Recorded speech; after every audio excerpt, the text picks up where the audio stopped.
Hi, it's me, Tracy, your literary and tea time companion with Women in Translation.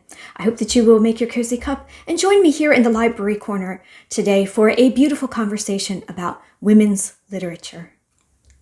The month of August is devoted to Women in Translation. And this is a beautiful topic for BookTube, which I honestly did not know about until relatively recently, not having been a part of the community before. And I just thought this was a wonderful idea. I honestly don't know if there is any particular topic going on for this year. I couldn't find out much about that. I know a few of my friends are participating in this, and I thought that before the month was over, I would join in as well, sharing Norwegian women writers that have been translated. And the books I will be talking about have been translated into English, but other languages as well. And I was really excited about this because I've recently been thinking about Norwegian writers, and I will have a companion video for this, which I will share more about that at the end. The Norwegian language is considered a rather a minority language in the global scheme of things, so there is a limited range of what is available in different languages. And what is nice about that, though, is it is translated into English. Some authors are translated into English, as well as other European languages, German, other Scandinavian languages, Danish and Swedish. But it could be worthwhile to check out some Norwegian authors and see if they are available in your language.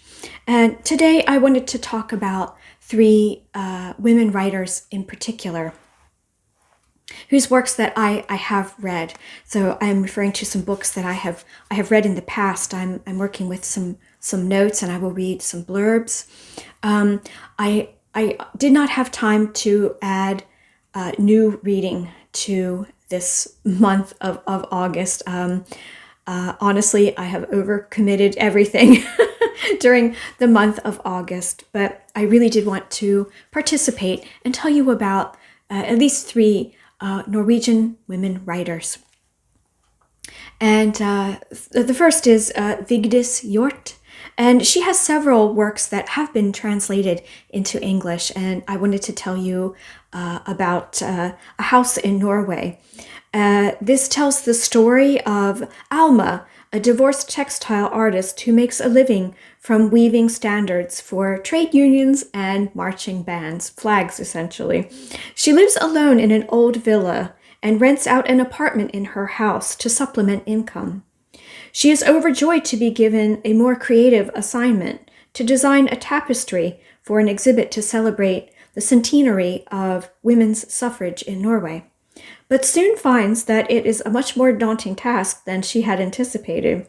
Meanwhile, a Polish family moves into her apartment, and their activities become a challenge to her unconscious assumptions about her self-image as a good feminist and an open-minded liberal. Is it possible to reconcile the desire to be tolerant and altruistic with the imperative need for creative and personal space? This is a relatively short novel, but what I liked about this one is that it exerts kind of a quiet power, in that it might seem slow going, but it builds and builds and builds to as I say, a quiet kind of power.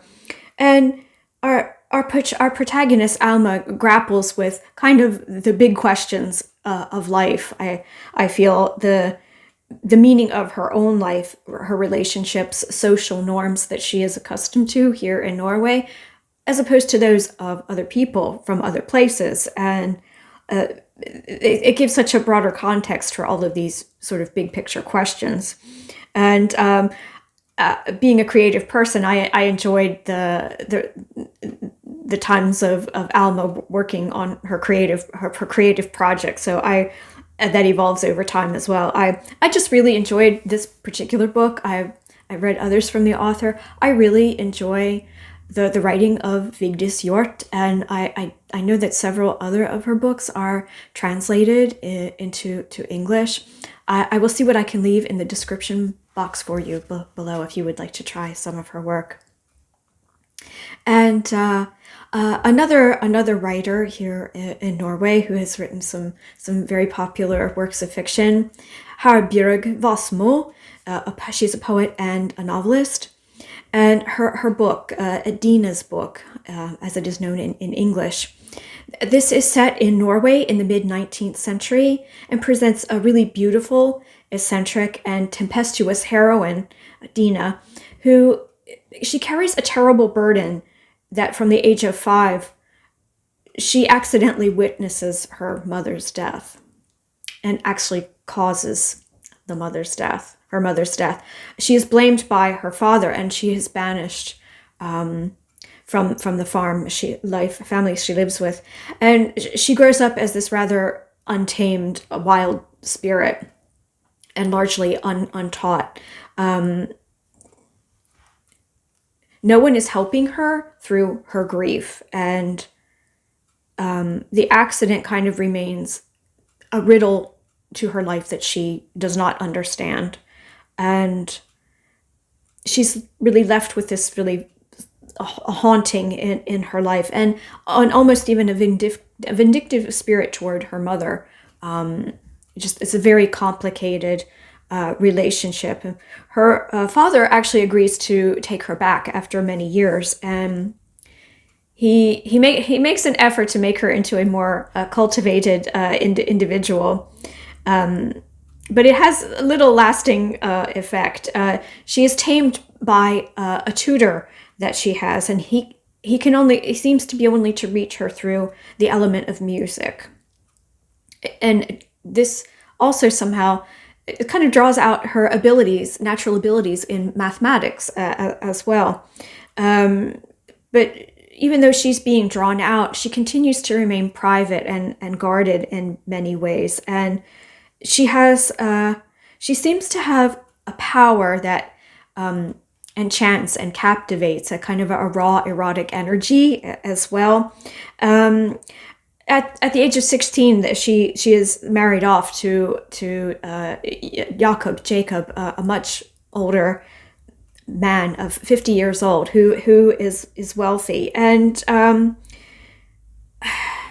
unfortunately, what transpires is he later dies under unusual circumstances, and this brings a huge shock to Dina, and she becomes mute.